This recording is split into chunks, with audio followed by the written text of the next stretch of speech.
Muy buenas tardes, estimados colegas. Sean todos bienvenidos a esta sesión organizada por la Comisión Técnica del Sector Público de la Asociación Interamericana de Contabilidad. En esta oportunidad abordaremos la temática que corresponde a los fundamentos estratégicos para la gestión de activos públicos, reconocimiento y medición de propiedades, planta y equipo en la inversión pública. Es así, de esta manera, que hemos seleccionado un conjunto de temas que permitan entender con mayor profundidad el alcance de la NIC-SP Propiedades, Planta y Equipo, relacionando y vinculando lo que es el ciclo de la inversión pública.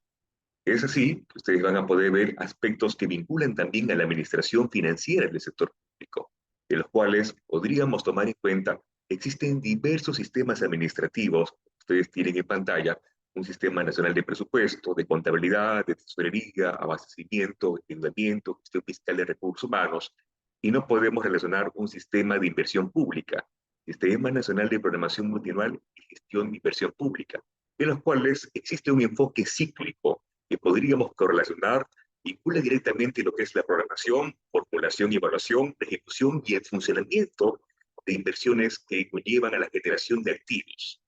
Por esto, vamos a poder entonces relacionar que existe sobre ello una cadena de valor público, en los cuales tomarías en cuenta una sección de planeamiento estratégico que contemple una cartera de inversiones, de los cuales se sigue la elaboración de estudios de inversión, fichas técnicas, y que traspasando a otro nivel corresponde la elaboración de expedientes técnicos, estudios definitivos, los mismos que siguen un proceso de ejecución, costos directos que van a determinar entonces el origen a un activo público, ya sea una obra como edificación, estructuras, y que los mismos pasarían también a funcionamiento. Por ello, en la parte inferior van a poder notar que abordamos un conjunto de diferentes sistemas que interactúan en ese enfoque para dar soporte y bajo una gestión oportuna la generación de los mismos. Por ello, no podemos relacionar, dejar de olvidar que un proyecto de inversión público es toda intervención temporal que permite ampliar, mejorar lo que es la prestación del servicio público a la calidad de vida de los ciudadanos. Por ello, ustedes no pueden dejar de mencionar lo que constituye la definición de un elemento de activo. Que nosotros conocemos, como pueden visualizar en pantalla, tenemos bienes muebles, bienes inmuebles, una unidad vehicular, como pueden relacionar edificaciones, infraestructura vial. Entonces, para ello, abordemos. La definición de un activo constituye como un recurso controlado que deriva de hechos pasados y que se espera obtener en el futuro un potencial de servicio y o beneficios económicos. En esta medida, resulta necesario nosotros como contables podamos hacer una segregación de diferentes costos en lo que corresponde la estructura de presupuestos analíticos en una inversión pública, de los cuales tendremos que segmentar y clasificar qué costos corresponden atribuibles a la generación del activo y cuáles corresponden netamente constituirse solo como un gasto. Entonces, no nos olvidemos, es un recurso controlado, segunda dimensión que tiene origen, deriva de un hecho pasado, y en tercer punto fundamental, se espera obtener un potencial de servicio. En medida que este potencial de servicio de beneficio económico reduce, califica como un gasto. Muy bien. Entonces, también van a poder ver que dentro del marco conceptual de la información financiera con propósito general, se hace mención a diferentes bases de medición, ¿verdad? Y con ello, quiero seleccionar esta base, la cual es, podríamos decir, una contabilidad convencional hoy en día, que corresponde al reconocimiento de esos activos bajo una base de medición con contraprestación, en lo que seleccionamos todos los costos de construcción, de adquisición y el desarrollo de activos. Y es así que estaríamos dando énfasis a ello. Obviamente tenemos otras entradas de información como bases de valor de mercado, costo de reposición, precio de venta, valor en uso. De esta manera, sigamos en ese orden correlativo, ¿cuáles serían los pasos a seguir para la identificación de un activo de propiedades planta y equipo? Por ello, en primer orden, hacemos un checklist y podríamos decir, ¿se cumple con la definición? ¿Es un recurso controlado? ¿Deriva de hechos pasados? ¿Se espera obtener en el futuro un potencial de servicio o beneficio económico? ¿Sí o no? Si cumplimos con estos requisitos, traspasamos a un segundo paso, que correspondería a definir, ¿no? ¿Es un activo tangible?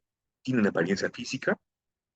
¿Corresponde para propios fines administrativos un potencial de servicio reservado a la entidad? Y a su vez, una estimación de vida útil mayor a un periodo contable. Perfecto. Y de forma adicional pueden ver que en el alcance de la materialidad existen ciertos umbrales que en nuestro país existen disposiciones de aplicación al marco NIC-SP que corresponden establecer una medida que seleccione si supera a un cuarto de la unidad impositiva tributaria, constituye como una unidad de activo propiedad planta equipo. En caso no supere este umbral, estos recursos se contabilizarían como un gasto, y a su vez un control en cuentas de obra. Finalmente, seguimos un tercer paso, en los cuales correlacionamos ver el alcance de este recurso en el ámbito de la NIC-SP propiedades planta equipo, porque pueden existir algunos recursos biológicos que se puedan tratar con otra NIC-SP de agricultura. Perfecto. Ahora, siguiendo este orden de la NIC-SP propiedades planta equipo, vean que también se hace la definición de lo que es infraestructura. Y como ven en imagen, ¿no? Tengo un sistema de agua potable, desagüe, entre otros, que constituye obras de impacto en beneficio de la sociedad.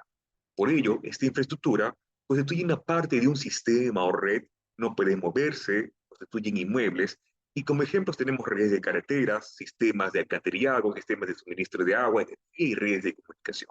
Perfecto. Eso también se va definiendo en el alcance de esta NIC-SP. Y de esta manera, obviamente, como toda norma, existen políticas de reconocimiento y gestión de los activos. Para ello, vamos a abordar cómo se representan estos recursos en los estados financieros. Y eso lo plasmamos en esta forma. La primera parte, se cumple con la definición de un elemento de activo, propiedad, planta y equipo. Segunda parte, cumple con las políticas de reconocimiento, se espera obtener un potencial de servicio y beneficio económico. Y finalmente, ¿se le puede asignar un valor fiable? ¿Sí o no? Si es así, entonces se representa este recurso en los estados financieros. Exacto. Ahora, como habíamos abordado en estos costos de construcción, la generación de un activo, tenemos un conjunto de materiales, bienes muebles, que conllevan ser parte, aplicarse y emplearse en la construcción. Por ejemplo, pueden ver lo que es cemento, fierro corrugado, entre otros materiales de construcción, que se van a gestionar a través de una documentación fuente. Tenemos transacciones con contraprestación, que pueden derivar de una orden de compra, un contrato, y a su vez, también tenemos transacciones sin contraprestación que podríamos relacionar como una donación de un cooperante internacional, una transferencia, y con ello respaldamos con otro documento que se denomina la nota de entrada del almacén, la NEA. Entonces tenemos dos tipos de entradas, contraprestación sin contraprestación. Y estos bienes ingresan en el almacén de la entidad. Por ello, van a ver que en este recorrido, esta cadena de abastecimiento público, centrando lo que es la administración de los bienes, podríamos tomar en tres partes. ¿No? Primero, el almacenamiento, el internamiento de los mismos, se recepcionará, verificará el control de calidad, el internamiento, y a su vez, en un segundo orden, lo que es la distribución, la entrega de los bienes para su ejecución. Obviamente, así como tenemos documentos de entrada, tenemos también documentos de salida que respaldan ello, como es este documento denominado PECOSA, pedido de comprobante de salida de bienes, con las respectivas autorizaciones. Y finalmente tenemos la disposición final de estos recursos, que podríamos plasmar con un dispositivo legal como una resolución administrativa en la disposición final de los mismos. Perfecto. Entonces, con todo lo que venimos explicando, vamos a ver en pantalla que no solo hablamos de bienes, sino también hablamos de recursos humanos, ¿verdad? Hablamos de mano de obra calificada, hablamos de servicios de alquiler de maquinaria que se utilizan para llevar a cabo la construcción directamente de esta obra. Y con ello vamos a abordar también una segmentación de diferentes partidas de gastos que va a conllevar entonces a este costo directo, costos indirectos, determinar en qué medida cada una de estas partidas contribuirían a la generación del activo. O podemos también relacionar que existen algunas partidas vinculadas a la gestión administrativa, gestión de proyecto, que no inciden en la construcción. Perfecto.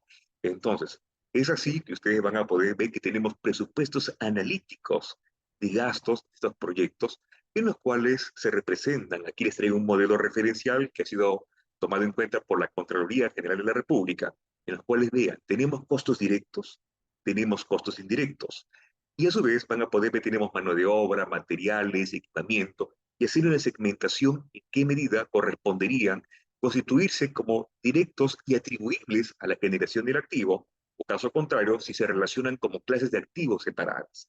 Vamos a abordar eso en la siguiente PPT. Por eso, vean entonces sobre esta diapositiva que podríamos ver la evaluación y el reconocimiento inicial de estos activos de propiedades planta equipo. En primera parte, vean que tenemos unos componentes del costo, en los cuales relacionaríamos, muchos de los cuales ustedes ya conocen, lo que es el precio de compra de una adquisición que se respalda con un documento fuente, y a su vez también involucran todos los costos de instalación que correspondan a todas las condiciones necesarias para que este activo pueda operar. Y finalmente también una estimación de los costos de desmantelamiento, reubicación de los mismos. Por ello, hablando de los componentes del costo, también tenemos que hacer una selección. Así es, el juicio profesional del contable, cuales podamos relacionar qué costos son directamente atribuibles sobre este activo y qué costos se deben excluir y contabilizarse como gastos. En esta parte, vean que como costos directamente atribuibles en esta espiral, podríamos ver aquellos que se relacionan como honorarios profesionales, lo que son beneficios a los empleados, que implican la mano de obra calificada, los costos y preparación del sitio, los costos de entrega, costos de instalación y montaje, puedan ver también los costos de pruebas para que el activo funcione adecuadamente. Entonces, este conjunto de costos sí son directamente atribuibles a lo que es a este activo, pero ¿qué podemos relacionar y segmentar como una exclusión? Por ejemplo, ustedes conocen todos los gastos de administración, los gastos de gestión de proyecto, los costos de mantenimiento diario, rutinarios, que no tienen incidencia sobre este activo. Entonces, es aquí donde vamos a contabilizar adecuadamente un recurso como activo, según corresponda, segmentar esta estructura de costos como un gasto. Ustedes mismos pueden ver que no se relaciona netamente en la construcción de un activo, sino también en las contraprestaciones que llevan a una adquisición. Por ejemplo, si tengo un contrato, el contrato es de 1 millón de soles, yo tendría que revisar específicamente el contrato, porque posiblemente hayan partidas a nivel detalle que correspondan también prestaciones accesorias.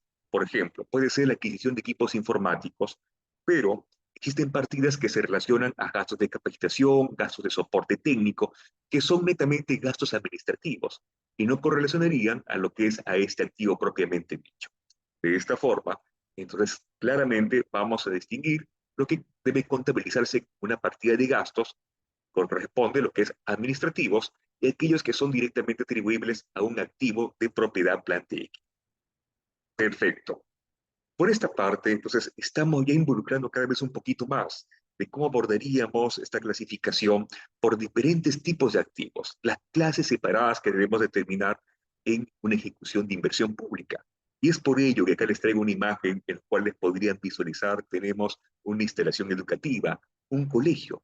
Y aquí pueden notar que tenemos en imagen lo que es mobiliario educativo, tengo lo que es un ascensor, tengo sillas, entre otros, que pueden ver son conjuntos de diferentes bienes, son clases separadas. Y es más, podríamos relacionar que algunos de ellos posiblemente no cumplan el umbral, como hablamos en nuestro país, de 1/4 de la unidad impositiva tributaria y deben contabilizarse como un gasto, un control en cuentas de orden como bienes no depreciables. Pero también ustedes van a poder relacionar que algunos actos activos sí son depreciables y existen diferentes estimaciones de vida útil. Por ejemplo, esta pantalla interactiva que ven en la parte inferior, el ascensor, pueden ver la edificación, la construcción propiamente dicha. Y en el lado izquierdo vean la clasificación de esos activos. Miren, los terrenos, bienes totalmente separados, los edificios, las maquinarias, equipamiento en general. Preguntas que surgen a cabo al respecto. ¿Un ascensor es un bien separado? ¿Forma parte de la edificación? ¿Sí o no? ¿Qué dicen, estimados colegas? Vamos abordando, respondiendo estas preguntas en las siguientes diapositivas. Vean entonces en pantalla, el párrafo 74 de esta NIC SAP precisa claramente que una edificación es un bien separado de un terreno. Puede existir la edificación si ocurre un terremoto, un desastre natural, Dios no quiera. Puedan ver que esta edificación deja de existir, se daña, se deteriora, pero sigue persistiendo lo que es el terreno, este activo no producido. Son bienes totalmente separados. Es más, ustedes tienen conocimiento que este terreno no se deprecia y en cambio la estimación de vida útil que se da en una edificación es distinta. Esta sí se deprecia. Para ello, puedan ver entonces que hemos preparado, ¿no?, un cuadrito referencial que nos permita determinar el costo real de estos activos de propiedades planta equipo, el costo real de las obras que subyacen de estos proyectos de inversión. Para eso ustedes conocen que tenemos diferentes partidas de gastos y hacemos una segmentación de diferente conjunto de costos. Por ejemplo, vean ustedes la columna central de color verde, el costo directo atribuible que corresponde a la construcción del activo. Pero se pueden adicionar algunos costos, como por ejemplo, stock de bienes que tenemos en inventario de almacén, que han sido empleados para la construcción, los bienes de otros almacenes que han sido donados, una donación de materiales de construcción para la ejecución de la obra. Adicionamos estos costos porque han sido empleados en la construcción de la misma, pero tendremos que deducir los bienes, los recursos, los materiales de construcción que no fueron utilizados, que involucran entonces los bienes sobrantes en almacenes periféricos, los bienes que regresan al almacén central, y también relacionando aquellos gastos de gestión de proyecto, gastos administrativos que no se vinculan directamente a la construcción propiamente del activo. También tenemos que separar las diferentes clases de activos que no forman parte del costo, como por ejemplo los bienes duraderos, pueden haber equipamiento, lo que son activos fijos, intangibles. Y así, con esta ecuación hacemos la sumatoria. Stock, movimiento de bienes de almacén, recursos empleados en la construcción, el costo directo, menos los gastos de gestión de proyecto, menos los bienes sobrantes no utilizados y menos los activos, bienes duraderos que son otra clase, de tal manera que tengo por qué siguiente la columna final del costo real de la obra. Exacto. Y así vamos a poder determinar fehacientemente la representación fiel de estos actos fijos económicos. Por ello, vamos a ver que existen políticas de medición de los activos, cuales hablamos primera parte, inicial, y un efecto posterior. Podemos ver también se representan con ciertas bases que involucran a lo que es un valor revaluado, depreciación, deterioro, hablando de un modelo de costo. Pero en cierta parte, ¿no? Si hablamos de un reconocimiento inicial, abordaríamos el costo de la contraprestación, de la construcción, que se respalda con un documento, un contrato, red de compra, entre otros vinculados.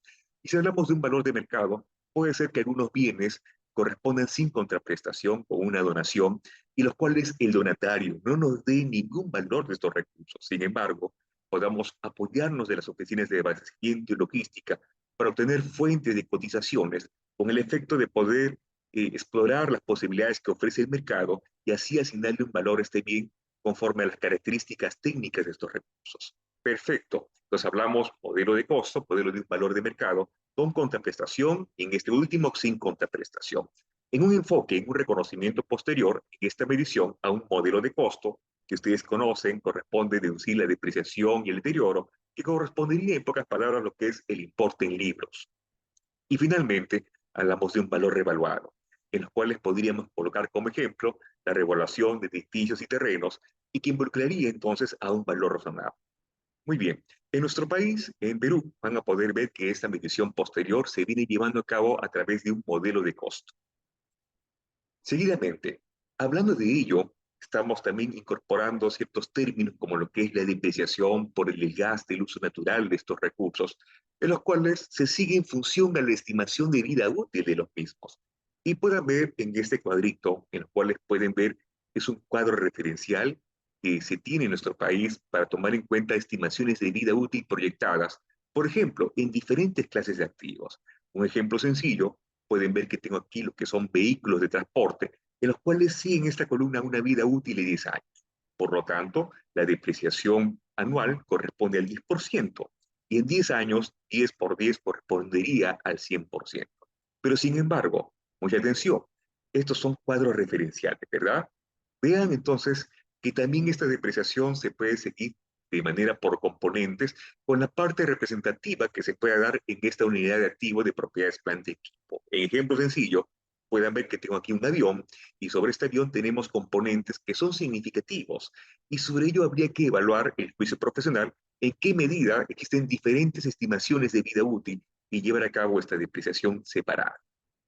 A su vez, vean entonces que sobre este conjunto de recursos que siguen una depreciación, abordamos que son clases que van a involucrar entonces en función al uso del activo. Si yo tengo una unidad vehicular que está totalmente para circular en un radio urbano en la ciudad, obviamente su estimación de vida útil va a ser 10 años aproximadamente, 10, 15 años.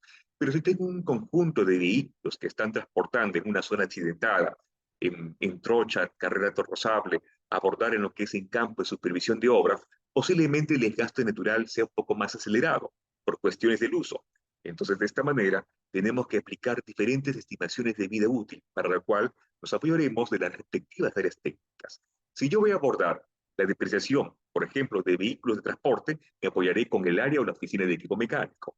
Si voy a relacionar lo que es la depreciación de infraestructura pública, me apoyaré con la gerencia de infraestructura, y así sucesivamente, ¿verdad? Perfecto. Ahora, respondamos las preguntas. ¿Este ascensor forma parte de un costo que incide directamente en la edificación o es un bien separado?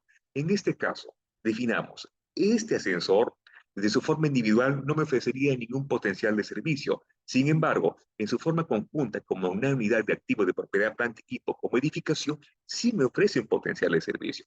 Por lo tanto, concluimos, un ascensor es un bien que por sí mismo no cumple una función o presta un servicio y requiere estar instalado en una edificación para que su función tenga una utilidad identificada, ¿verdad? Entonces pueden ver que los costos de los ascensores están directamente atribuibles a lo que es a esta edificación. Muy bien. Ahora, si hablamos de edificaciones, pueden ver que una edificación en conjunto también se puede segmentar, por ejemplo, por pabellón 1, pabellón 2, pabellón 3, y cada pabellón asocie una distinta finalidad. Puede ser que algunos pabellones están asociados para rendimientos operativos, que podrían conllevar de repente también calificar algunos para una venta futura, una apreciación de capital, lo que podríamos ver como un activo de propiedades de inversión. O por qué no, de repente algunos pabellones podrían también considerarse como bienes para la venta, formar parte de inventarios, o también pueden ver que un pabellón se puede segmentar por diferentes pisos. Entonces, ¿quién nos apoyaría para hacer estas evaluaciones de esta segmentación? Obviamente con el área técnica, con la gerencia de infraestructura y otra relacionada, ¿verdad? Muy bien. Ahora bien, ustedes vean que dentro de esta NIC SP de propiedades plan de equipo también se hace una clara precisión de los bienes de patrimonio histórico, artístico y cultural. Por ejemplo, pueden ver en imagen la ciudadela que tenemos de Caral, tenemos también muy conocido una de las maravillas del mundo, lo que es Machu Picchu, y vean entonces que esta norma no te exige, no precisa que debas reconocer aquellos bienes de patrimonio histórico y cultural que no satisfacen en este caso la asignación de un valor fiable. Porque ustedes pueden ver, de este punto de vista existen niveles de complejidad. Puede ser que se cumpla con la definición de activo, ¿verdad? Pero asignarle un valor puede resultar en cierta medida complejo. Ahora, de manera complementaria, existen inversiones que permiten vías de acceso a estas obras de patrimonio histórico, artístico y cultural, las cuales se contabilizarán de forma separada. Por ejemplo, lo que son carreteras, vías de accesos, y esto sí conllevaría como un costo de construcción de activos complementarios que siguen a otra vez a un costo de construcción. Muy bien, de forma separada. No solo vamos a ver lo que son recursos como materiales de construcción convencionales que ustedes ya conocen, sino que también se pueden aplicar otros recursos naturales, por ejemplo, recursos del subsuelo, recursos hídricos. Este recurso hídrico puede estar embalsado en obra. También pueden ver en almacenes periféricos, tenemos algunos de estos recursos hídricos que se pueden almacenar. Se puede también algunos recursos vivos que constituyen, en este caso, para transporte de materiales de construcción. Es decir, en cierta medida podemos abordar que existen diferentes recursos que también se pueden emplear en la inversión pública. Otro ejemplo, pueden ver que en inversión pública tenemos en algunos proyectos el empleo de lo que es la energía solar, en otros alcances la energía de las fuerzas del viento, la energía eólica. Y a su vez pueden ver que también existen ciertos niveles de complejidad y existen para eso ciertas brechas de conocimientos y ciencias contables que involucran mayores alcances sobre esa investigación. Ahora, veamos algunos aspectos que nos permiten tomar un juicio profesional en lo que corresponde a esta medición de activos. Noten que bajo un enfoque de un modelo de costo en una medición posterior, o podríamos decir antes de ello, hay edificios que se encuentran todavía en construcción. Antes de que se encuentren aptos para su uso, podríamos relacionar, puede haber una paralización de obra. ¿Qué pasa cuando tenemos costos de construcción, pero hablamos de una paralización de las obras? Obviamente, paralizar una obra afecta significativamente de manera adversa el cumplimiento de los objetivos institucionales de la entidad. Por lo tanto, pueden ver que sobre estas construcciones paralizadas también inciden indicios de deterioro del valor de estos recursos. Por lo tanto, podríamos ver también una expresión de una situación problemática que conlleve el reconocimiento de gastos ante la determinación de un importe del servicio recuperable que se podría conllevar para la continuidad de estas construcciones como un reforzamiento estructural, entre otros reemplazos que pudieran incidir para la culminación de estas obras. Así es. Y para eso también se puede usar el juicio profesional estableciendo y configurando ciertos umbrales, como por ejemplo, un plazo referencial de algunos meses en los cuales la obra se encuentre paralizada, ¿verdad? A su vez, he traído para aquí otros casos más especiales que se puede dar en algunas realidades, en algunos países también. Pueden ver que en el lado izquierdo tengo un estadio municipal A, en el lado derecho tengo un estadio municipal B, En ambos casos van a ver que el ejemplo constituye el costo de construcción es el mismo. Pueden ver 7 millones de soles en ambos casos. Pero de esta forma, quiero que visualicen, en el estadio municipal del lado izquierdo solo tengo 50 espectadores. Sin embargo, en el estadio municipal B tengo 10.000 espectadores. Entonces, es de esta manera que ustedes pueden visualizar claramente que aquí podría haber una expresión de un deterioro del valor del activo que se evidencia en este estadio municipal A, porque bajo un enfoque de unidad de servicio no se está cumpliendo con ese potencial esperado.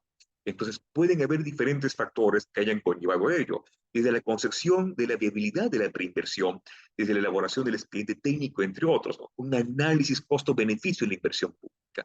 Y son situaciones que conllevan entonces a fundamentos estratégicos para una adecuada gestión de los activos.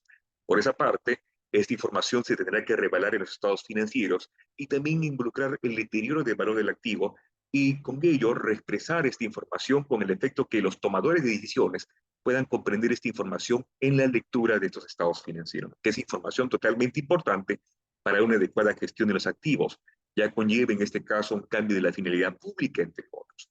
Lo propio y un alcance similar van a poder ver en esta pantalla, en los cuales pueden ver en el lado izquierdo, tengo un centro de salud A, un centro de salud B. En ambos casos, el costo de construcción es de 1 millón de soles. La diferencia, en el lado izquierdo pueden ver se atienden 60 personas por día y en el lado derecho solo se atienden 3 personas por día. ¿Qué podemos visualizar?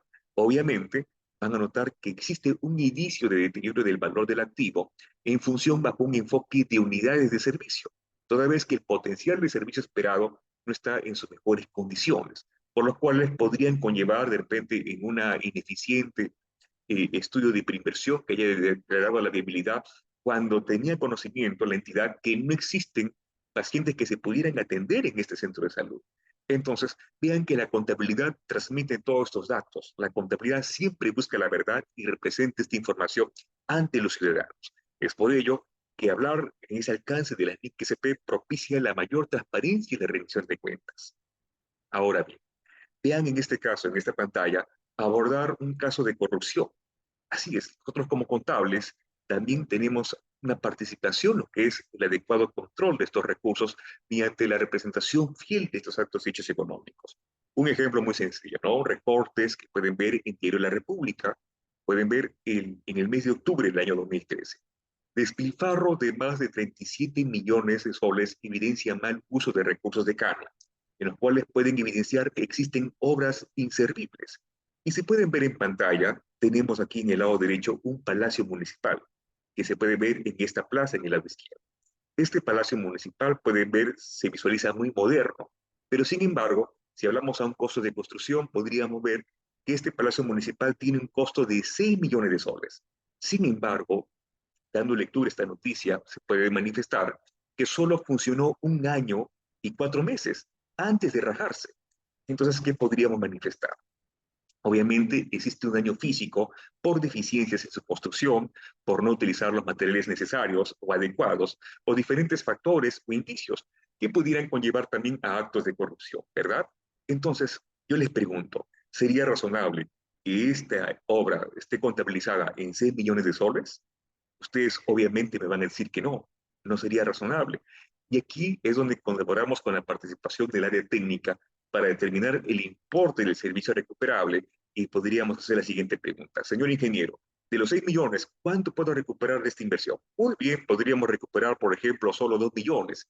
Entonces, la diferencia se va a tomar en cuenta como un deterioro del valor del activo y sobre ello podríamos referir, entonces se representa como gasto un gasto que en cierta medida puede asociarse como un deterioro de valor activo que tomó origen posiblemente como un caso de corrupción. ¿Se dan cuenta entonces cómo la contabilidad siempre plasma toda esta información de una manera fehaciente y que respalde los datos correctos para la toma de decisiones? Ahora, mencionando todo ello, es importante relacionar la finalidad pública que sigue sobre estas inversiones. Puedan ver que en nuestro país tenemos una experiencia de la construcción de edificios residenciales, obras que fueron puestas para tomar en cuenta un alojamiento para ciertos participantes que conllevaron un proyecto, lo que corresponden a los Juegos Panamericanos, Lima 2019. Luego de esa inversión, pueden ver, una vez culminados estos Juegos Panamericanos, conllevó entonces estos edificios relacionarse como bienes para la venta, ¿no? De constituirse un hogar olímpico a considerarse como un condominio de departamentos para la venta, para que el Estado pueda recuperar su inversión. Sin embargo, si hablamos de una venta corriente, una venta que se pudiera conllevar en un periodo no mayor a 12 meses, estaría en el alcance de la NIC SP12. Pero si hablamos que va a ser una venta futura que involucre el incremento o la plusvalía del valor sobre estos activos, conllevaría a relacionarse a una NIC SP16 propiedades de inversión. Finalmente, en ese contexto COVID, pueden ver de constituirse un hogar olímpico, al final cambió su finalidad pública a un hospital COVID. Por ello, pueden ver que nuevamente abordamos la aplicación de la NIC SP17 para fines propios de la entidad. En este caso, se configuraron como instalaciones médicas. Pueden notar entonces cómo la contabilidad plasma y transmite toda la información perfectamente en función de este entorno económico y el ámbito en el cual se desempeñan estas ciencias sociales. Por esto, podemos entonces ir representando cada vez que existen fundamentos estratégicos en la gestión de esos activos públicos que van a conllevar entonces tomar como esencia base de información contable de calidad. Y la misma podemos relacionar obviamente con esta adopción de las NIC-SP, de propiedades planta equipo, y entre otras también vinculadas que se van a abordar en las siguientes sesiones, ya sea la NIC-SP de sedimentarios, NIC-SP 16 propiedades de inversión, pueden ver la NIC-SP 27 agricultura, entre otros que vamos a poder abordar con mayor amplitud. Muy bien, estimados colegas, muchas gracias por su atención. Estamos atentos a cada una de sus interrogantes que pudieran existir. Muchas gracias. Bendiciones.